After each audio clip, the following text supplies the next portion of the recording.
近期，习近平主席在多个重要外交场合和活动中，向国际社会推介中国式现代化。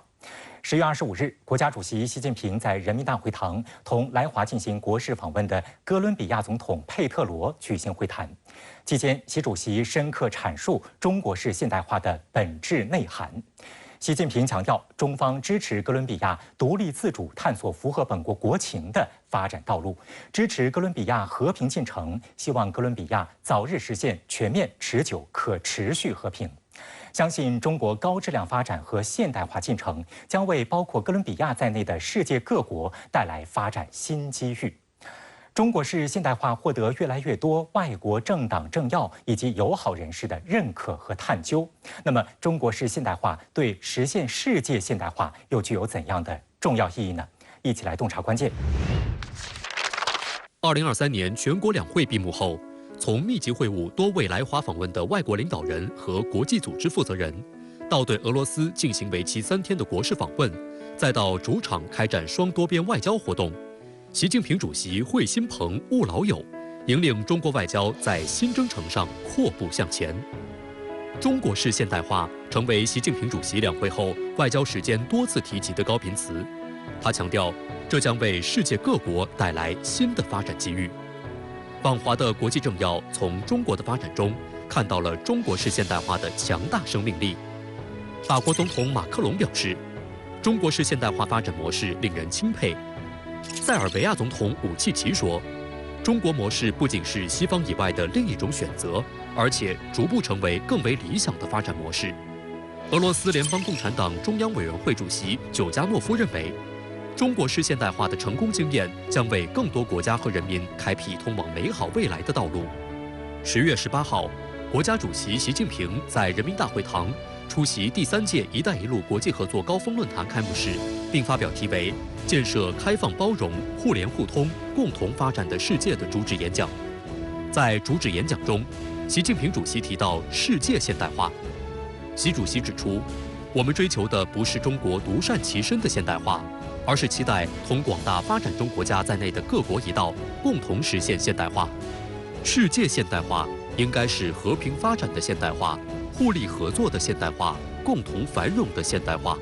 应该承认的就是说，在过去的现代化过程当中呢，这个西方它是走在前面的，所以它又创造了一个神话啊，叫西方化等于现代化。但是事实上呢，西方的现代化是有很多的弊端和困顿啊。那反过来呢，我们中国在中国共产党领导下呢，我们自己走出了一条有中国自己特点的现代化。那么习近平总书记呢，曾经是多次的阐述过我们中国现代化的独特的特征，那就它是超大人口规模的现代化，它是全体人民共同富裕的现代化，它是物质文明和精神文明相协调的现代化，它是人与自然和谐共生的现代化，它是走和平发展道路的现代化。那么这5个基本特征呢，其实我们勾勒出了中国现代化，它和西方现代化它真的是完全不一样。那么这个现代化的一个特别大的意义呢，就是它不但是对我们中国自己的发展，而且它对世界的现代化文明，它也提供了非常好的启示啊。所以习近平总书记他说，我们中国式现代化呢，打破了西方化等于现代化的迷思啊，为这个人类的现代化文明啊提供了新的选择、新的道路。所以我们中国式现代化道路呢，也可以说创造了人类文明新形态。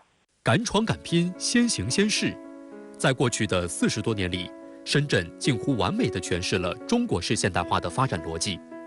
近10年来，深圳经济总量连续越过2万亿、3万亿大关，硬件硅谷、科技天堂称号享誉世界。在世界城市版图中的显示度和影响力正在不断增强。深圳的转型发展与制度变迁可被视为中国式现代化的核心体现，因为其走出了一条不同于完全市场化的西方道路，为广大发展中国家乃至全世界的转型发展提供了丰富的可资借鉴的经验。有不少外国政要就慕名来到深圳取经。今年5月以来，连续有5国总统到访深圳。委内瑞拉总统马杜罗在访深期间接受深圳卫视记者专访时直言，希望更多借鉴中国改革开放和经济特区建设的成功经验。Estamos seguros que la experiencia de Shenzhen va a impactar positivamente los pasos que estamos dando para construir zonas económicas especiales en Venezuela. Muy pronto van a venir una delegación especial de autoridades regionales y de empresarios de Venezuela para poder hacer una jornada de trabajo con las empresas de la zona económica especial de Chenchen y poder asimilar toda esa experiencia. Creo que es una gran oportunidad para nuestro país. 10月23号至29号，美国加利福尼亚州州长纽森访问中国。作为4年来首位访问中国的美国州长，纽森此行时间长、地点多、行程密集，被视为夯实基础、开辟未来的破冰之旅。而在抵达中国的第2天，也就是10月24号，纽森来了深圳。令外界感到意外的是，纽森一行在深圳参观了深圳巴士集团安托山场站。他登上红色的城市观光电动巴士，查看巴士内部的装饰和车况，并向现场的负责人询问和了解电动巴士的具体细节。How long does it take to charge one of these? Folks, 1.5 to 2 hours to charge a bus from 20% to 90% of electric capacity. Amazing. Amazing. How old is this technology? How many years? So this equipment was installed about 5 years ago. 5. Amazing. 2017年，深圳在全球率先实现公交车100%纯电动化。2018年，深圳成为全球推广应用纯电动巡游车规模最大的城市。深圳在推动公共交通电动化方面的成就，成为纽森一行关注的焦点。We've been inspired by the extraordinary advancements in the last few years. I mean, to be able to scale this kind of bus network throughout an entire city in just a few years is extraordinary, and this level. So that's the reason we're here, and excited to see firsthand the operation and how this was able to happen in such a short period of time.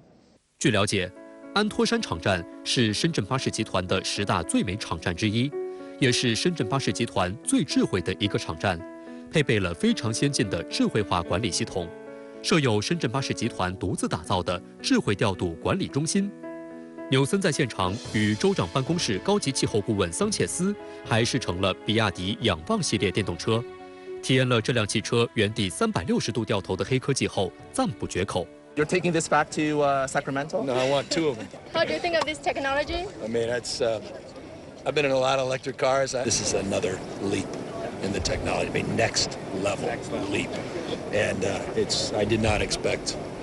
or appreciate. 2023年10月25日，国家主席习近平同来华进行国事访问的哥伦比亚总统佩特罗举行了会谈。在会谈中，习近平深刻阐述了中国式现代化的本质内涵。那中国式现代化对世界广大的发展中国家来说，有着怎样的借鉴意义呢？习近平总书记的讲话，应该说他放了2个非常积极的信号：一是中国支持各个国家独立自主地探索适合自己发展道路的、具有自身特色的现代化发展道路。那么第2个积极的信号呢？中国作为负责任的大国，在推进世界现代化的进程当中，将为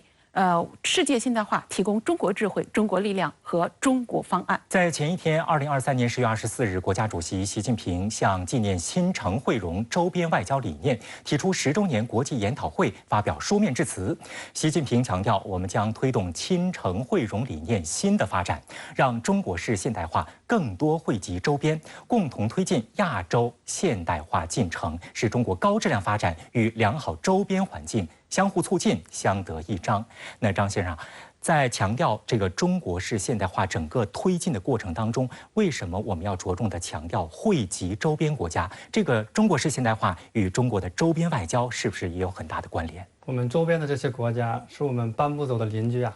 无论是过去还是现在还是将来，我们永远是邻国，我们永远是休戚与共的共同体。中国的发展在历史上曾经为很多亚洲的国家帮助这些国家获得了很好的一个发展。那么今天中国式现代化又为他们其实也创造了更多的机遇，包括互联互通，包括一带一路的倡议在亚洲的实践。像我们在新闻上已经看了很多关于雅万高铁、关于中老铁路，切切实实的为亚洲很多国家带来了实惠，也就是中国红利正在亚洲大地上展现出来。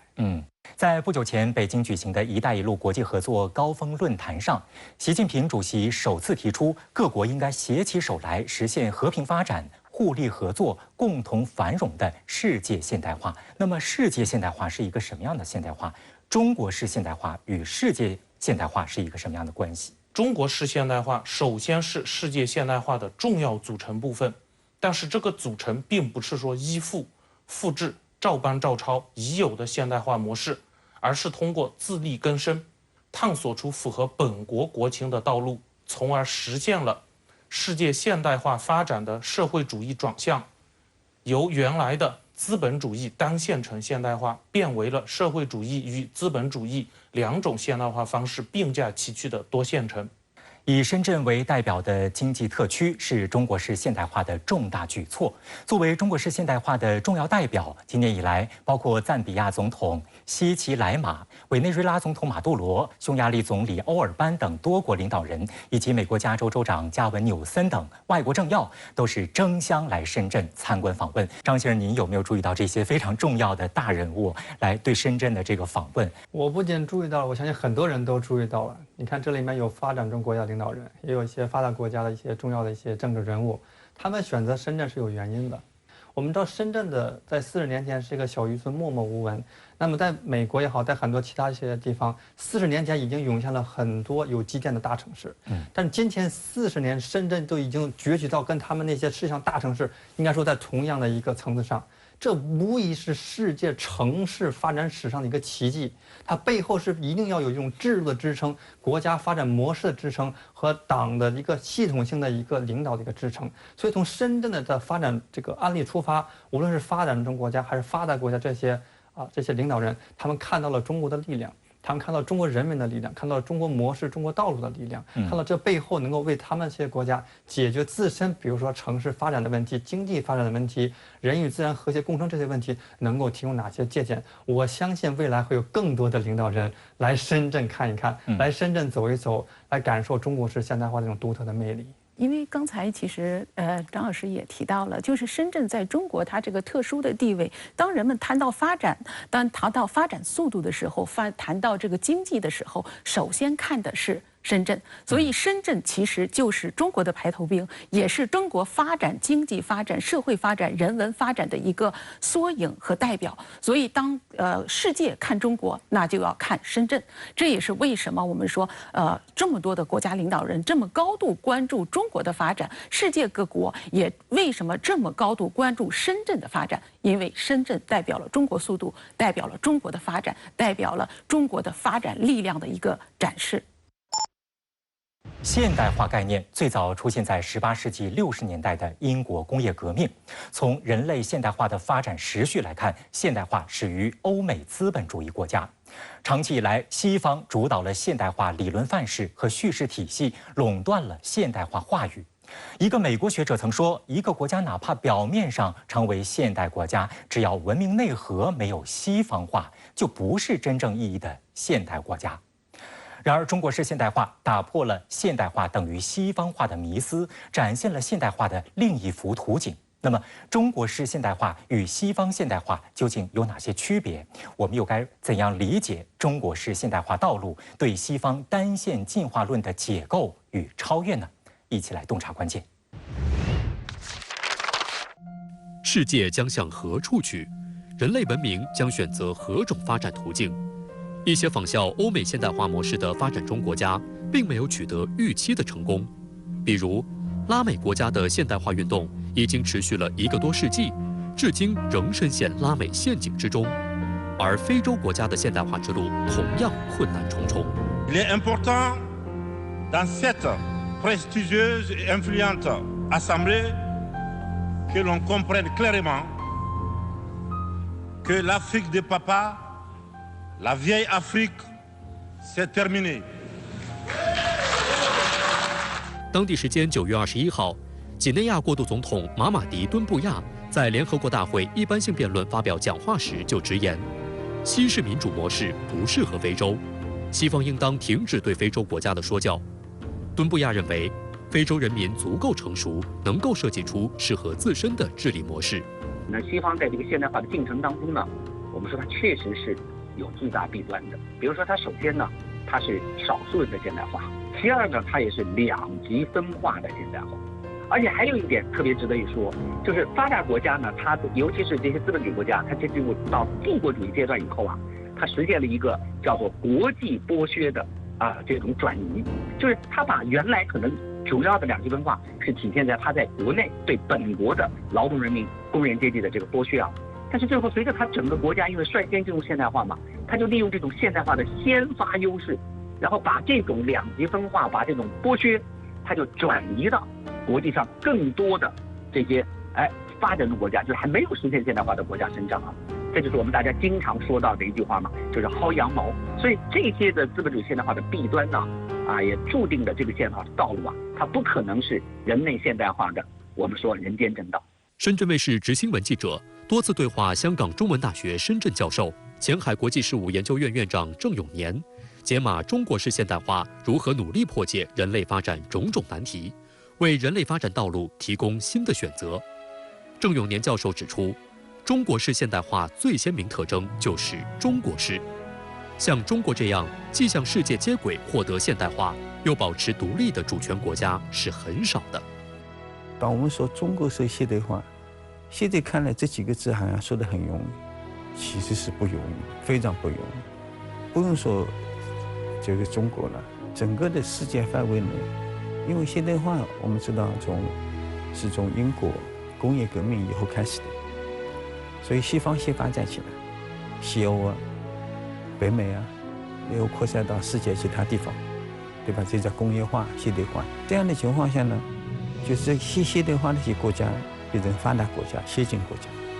所以呢，大家很容易把现代化理解成西方化。我们不要去谈其他国家，我们国家你看看50运动以后，马上就出现很大一股力量，知识界也好，政治界也好，大家认为现代化就是全盘西化。到了80年代，我们上大学那个年代，也有人把现代化看成是西方化的。所以我们今天当中就是说，我觉得18大以后呢，就逐渐明确了，什么叫现代化？那就是中国的式的现代化。那么从国际社会角度来说呢，既要发展又要独立。他为什么要强调这个呢？很多国家发展了，但是它独立有问题了。假如说西方先发展，拉美社会，你看整个的拉美就是依附性发展，对吧？大家知道的。你包括东亚的一些经济体，日本啊、释小龙啊，它是在西方阵营里面发展起来的，很多的独立性有问题，对吧？释小龙当然它是比较经济体量比较小，所以依附西方这个分立非常厉害，在冷战时期，对吧？日本那么大的国家，以前是第2大经济体，它也在我们看来也只是个半主权国家，对吧？它的安全外交，你看美国有很大的话语权，所以像中国那样的既向世界接轨，获得了现代化，又保持独立的一个主权国家是很少的。据观察，中国式现代化对西方式现代化具有不容置疑的优势，超越已成事实。其一，体现在国家制度优势层面。美籍日裔著名学者弗兰西斯·福山1992年曾在美国外交事务上发表《历史的终结》。他认为，共产主义必然消亡，资本主义民主制度是最好的、最终的。但是，面对中国的快速发展，2012年他又在同一个刊物上发表了《历史的未来》，一改唱衰社会主义的基调，甚至成了中国模式的推崇者。他写道：“许多人现在倾慕中国体制，不只是因为其经济成就，还因为该国能够及时做出宏大而复杂的决策。这与近些年美国和欧洲令人气恼的决策无能现象形成鲜明对照。”社会主义制度最大的一个优势就是中国共产党的领导。那么具体来讲呢，这个优势呢，它又体现在比如说中国共产党，它首先能够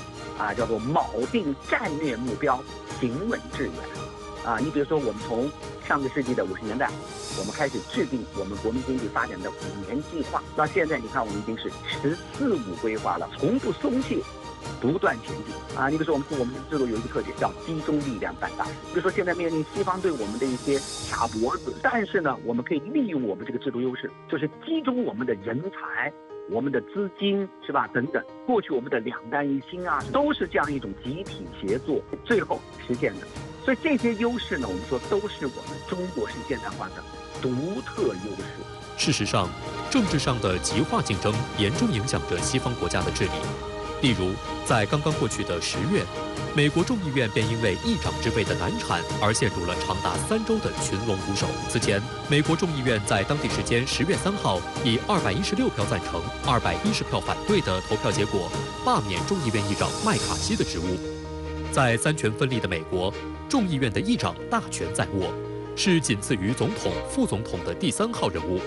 直到10月25号，美国国会众议院就议长选举举行第4轮投票。在历时22天，历经4位候选人后，共和党保守派路易斯安那州众议员麦克约翰逊终于以220票成功当选议长。众议院持续数周的混乱状态才暂告一段落。路透社和易索普集团不久前联合进行的一项民调显示，近2/3的美国民众认为，美国2党政客因执迷于党派斗争而无法正常履职。英国《卫报》在近期发表的一篇文章中评论道，美国人对国会和联邦政府的支持率接近历史低点，大多数人表示，他们对美国政治体系的未来几乎没有信心。Does it just reflect the divide of the country? In other words, we elected a split Congress. This is more split than ever. Kelly, I think that's right. 实践证明，一个社会要发展，需要有一个能够领导社会进步的稳定的政治主体。中国共产党正是一个使命型的政党，它和西方政党的执政方式不一样，拥有一股引导力量。党的18大以来，大规模的反腐败就是中国共产党自我纠正、自我革命的例证，是保持政党生命力的源泉之一。社会一定要有一个政治主体，要稳定嘛，要稳定必须有一个主体，对吧？这个主体呢，必须能领导这个社会进步的。所以我就说，一直说中国共产党是一个missional party， 是个使命型的政党，对吧？它跟西方的政党的执政方式不一样。中国为什么在过去的40来年世界改革开放以后，走完了西方150多年的历史呢，就是一个主体力量的引导力量。这又让我想起您此前有一个观点是说，您说中国式现代化就是除了说我们这种文化现代化或是经济现代化，其实最后它是取决于政治现代化。当然，政治现代化就是这个政治就是这个制度最重要。我一直就说，好多人看西方学者看中国说，哎呀，你看中国只有经济改革了，没有政治改革，对吧？没有政治改革，因为他们看到中国没有像西方政治这样的所谓的政治民主化。您怎么看呢？但是我就说嘛，中国正是因为没有走西方所定义的政治现代化，走了自己所定义的政治现代化，才成功的嘛。我们中国是少数几个，可能不是，如果说不是唯一的话，就是成功的制度成功现代化，对吧？所以我们当然我们没有按照西方这样做，我们就是共产党自己本身，自我革命，对吧？习就是给他们的命了，你执政党我要把你拉下来。我们中国共产党就是通过自我革命、自我改革，对吧？来领导中国的改革制度的现代化。我们当然一套我们基本国家制度，但是它共产党是个核心的力量嘛。但是这种使命型的政党或是自我改革、刀刃向内的自我改革，其实是非常非常的不容易。这个当然不容易了，但是有2种嘛，要么自我革命，要么被革命嘛，对吧？你不行了，我把你拉下来。所以就说，自我革命是非常难的。所以就为什么18大以后我们进行了那么大规模的反腐败运动了，是吧？要自己的刮骨疗伤，是吧？这个是要有很大的勇气的。但是你为了发展，为了可持续，你必须这么做。在过去很长一段时间之内呢，现代化被等同于西方化。然而，随着中国不断发展，中国式现代化逐渐地展现在世界各国的面前。刘女士，那为什么现代化的话语长期被西方所垄断？因为现代化最早发源于18世纪的英国，那么由工业革命所发源。那么我们说，在工业革命的过程当中，这个现代化逐渐推广到欧洲其他国家。美国和英国作为这个最早接触到工业革命的一些国家，那么他们就成了现代化的先发国家。那么包括中国在内的很多国家就是现代化的后发国家。那么也由于西方中心论，所谓西方中心论就是发展以西方为中心，所以在这样的一个模式之下，也就导致了一个这样的迷思，那就是现代化就等于西方化。另外一个方面，我们说要谈话语权的时候，要谈这个文化的时候，其实更根本的是跟它的经济相密切结合的。由于他们更早的进行了工业革命，更早的进入了工业化，所以这样的情况下，也就让他们很好的把握和主导了现代化的话语权。还有一个很重要的原因，根据我在西方学习生活的一种观察，西方的文化教育共同体，它有一种专门的一种叙事体系，就是小历史观的叙事，讲的就是整个世界，他认为重心就是过去200-300年，西方发展处于优势时期的历史。他不会说中国有几千年的历史，他不会说中国几千年前领先世界的时候什么样子，然后他还会把这个现代化是简单化处理。就比如说，他们就聚焦在经济层面。看我们经济非常发达吧，他没有告诉世界我们经济发达的时候给世界造成多大的污染，他把这些他的现代化过程中这些问题全部过滤掉了，导致很多国家轻易的认为原来西方化等于现代化。但是随着中国式现代化的提出，随着中国式现代化这个成功故事在全世界它的一个被广为人知，大家也终于认识到西方过去所宣传的那种简单化的对现代化的这个内涵的理解，包括现代化所表现出的形式的理解，这个迷思逐渐在被打破。这就是为什么对中国式现代化的关注越来越多。中国式现代化与西方现代化的根本目的呢是截然不同的，突出就表现在这个现代化到底是为了谁？您对此怎么样来解读？资本主义制度它的内核就是资本。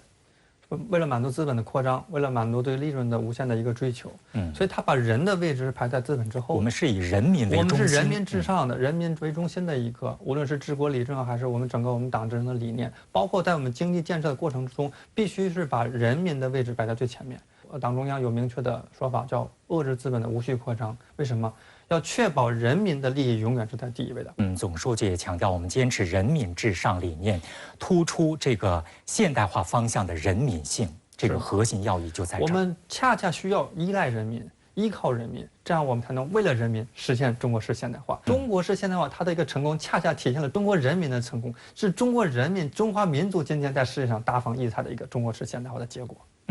我们也看到很多这个西方发达国家看起来很发达，但实际上这个财富是集中在少数人的这个家族的手里。而中国的这个现在我们强调的是什么？全体人民共同富裕，这个是非常大的区别。因为我在国外生活过一段时间，在西方发达国家也有长期的一个观察，那么我对这个体会得非常深。我们中国在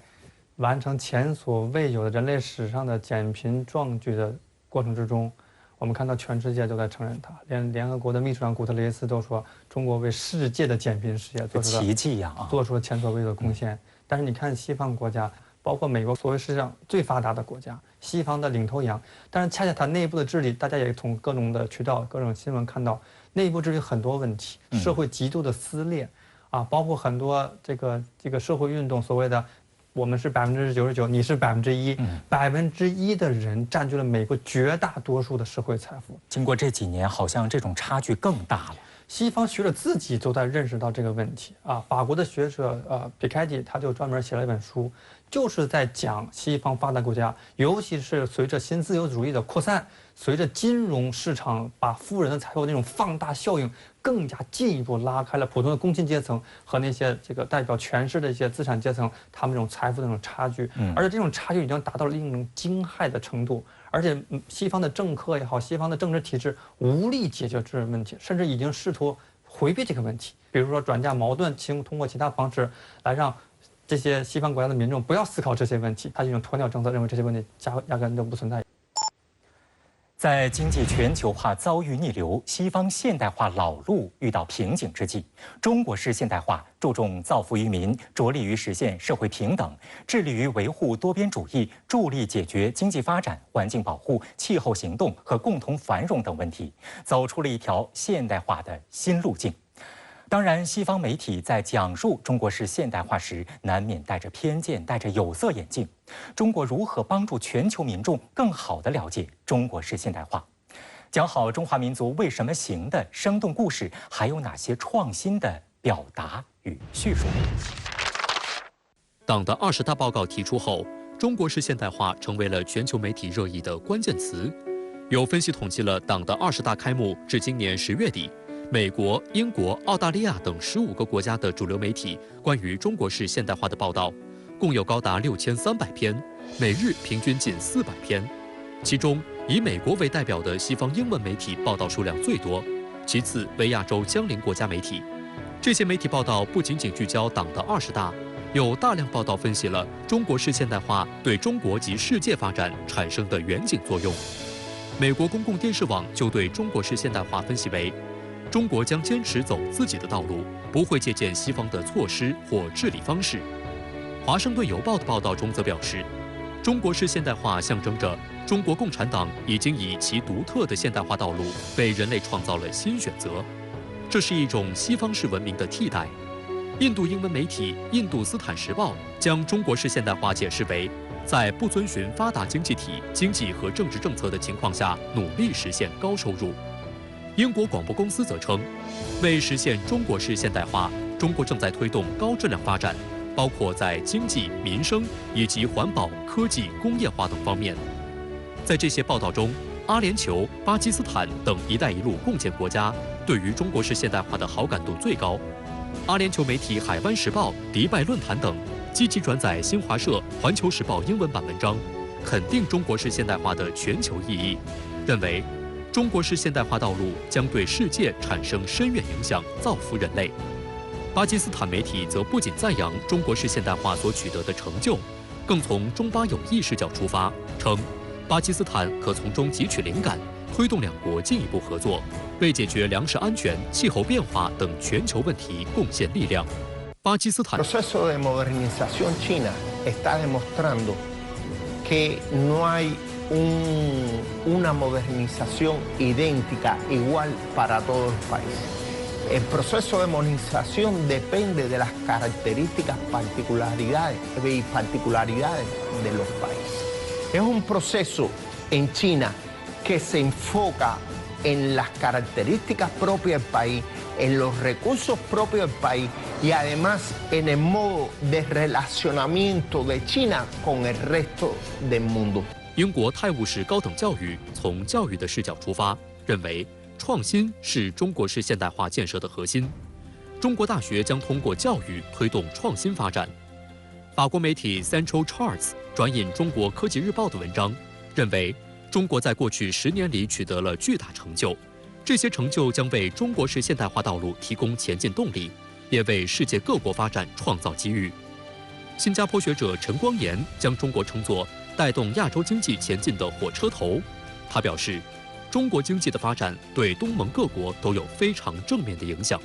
China is a very, very important market and locomotive. 20, 30 years ago, Southeast Asian countries didn't bother about China because their big market is US and Europe. Today, China is the biggest market for all 10 Southeast Asian countries. The World Bank econometric estimates show that when China's economy grows by 1 more percentage point, Singapore's GDP go up by 1.2 percentage point. Malaysian economy go up by 0.8 percentage point. Indonesia go up by 0.6%. Everybody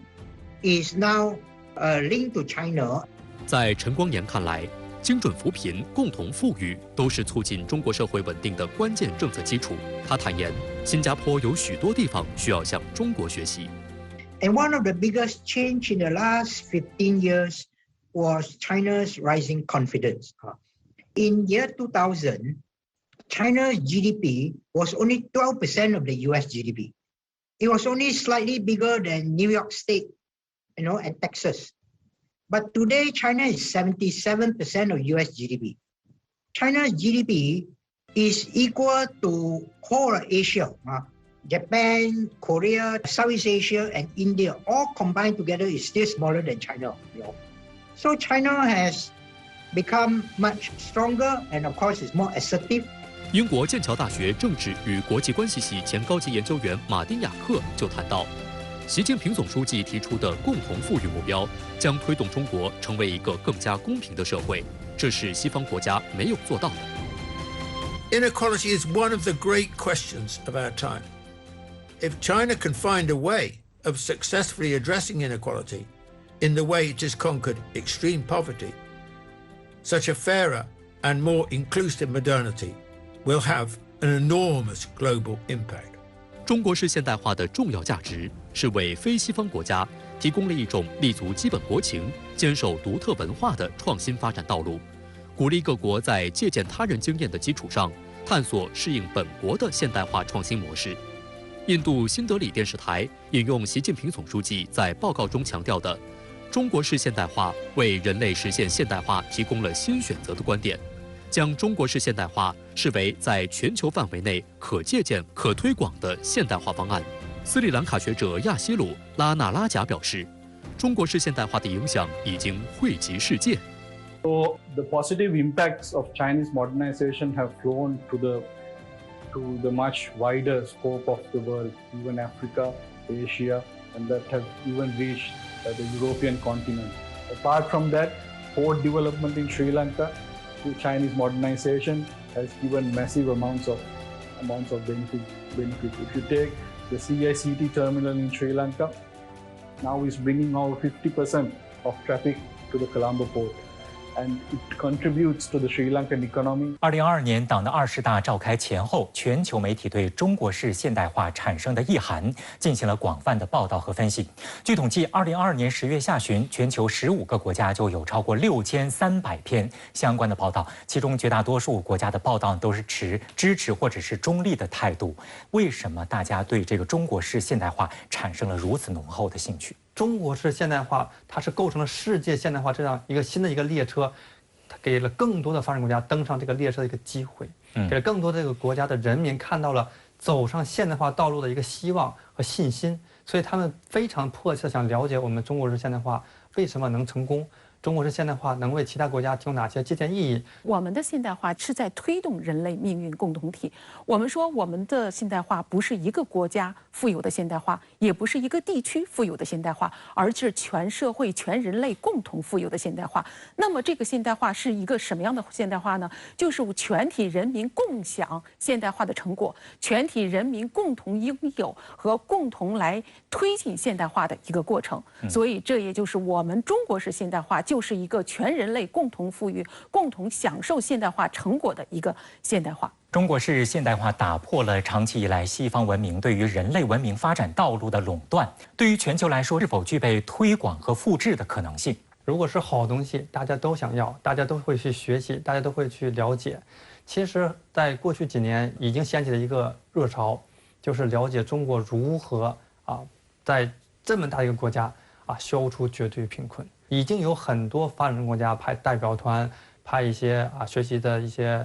些团队来我们中国取经交流。我们中国也非常乐于在他们愿意学习的情况下，提供力所能及的帮助，支持他们的发展。因为我们秉持的是人类命运共同体的理念。对。那么其他国家他在学习我们中国式现代化一些有益的做法的时候，一定要注意到为什么中国式现代化在中国的土壤上能够成功，那么在其他国家，你又如何结合你自己的国情，吸收借鉴对你有益的一些方式方法，来推动你符合你自身国情的你这个国家的现代化？如果我们把中国式现代化作为一种模式来看待，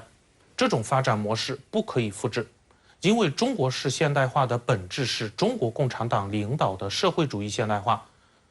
其他国家没有中国共产党领导的社会主义，所以它不能复制。我们明确地宣称，我们不对外输出中国模式。对，如果我们把中国式现代化看成是一种对国家出路的积极探索，那么它的逻辑层面、战略层面是可以复制的。目前还有印度以及部分的美国媒体呢，对于中国式现代化的意涵存在误解和担忧。尤其是印度，一方面对于中国式现代化对于本国的借鉴意义，他们非常的感兴趣；另一方面呢，又对中国军事现代化的进程感到担忧。印度这种矛盾的心态怎么来看？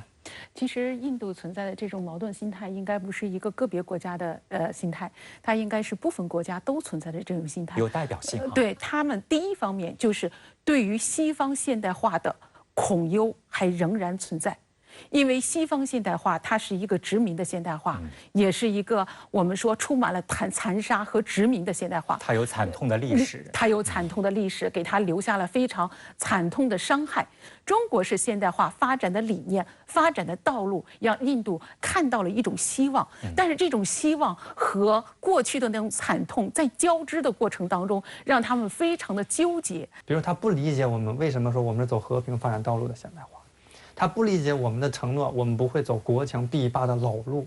他没有看到这一点，他还是按照西方的这种国际关系的一些理念，比如说现实主义的一些考虑，比如说一种这个进攻性或者是防御性现实主义的思想，在思考一些地缘政治的一些问题。中国式现代化的整个的推进过程当中，怎么能让这些心存疑虑的国家，让他们更好的放下戒心，读懂中国？要加强不同文明、不同国家、不同社会之间的互鉴交流，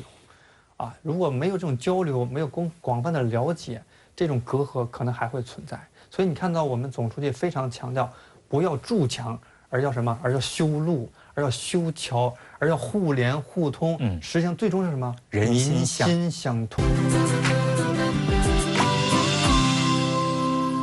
中国式现代化是我们党领导人民长期探索和实践的重大成果。它不仅打破了现代化等同于西方现代化的思维定式，同时呢，也给人类社会提供了巨大机遇。对于中国来说，如何能够让世界更好地读懂中国式现代化，让全人类把握住发展的良机呢？第一呢，要发挥哲学社会融通中外，然后阐释中国精神、中国思想、中国方案的这个作用，让世界在接受中国式现代化红利的过程当中，来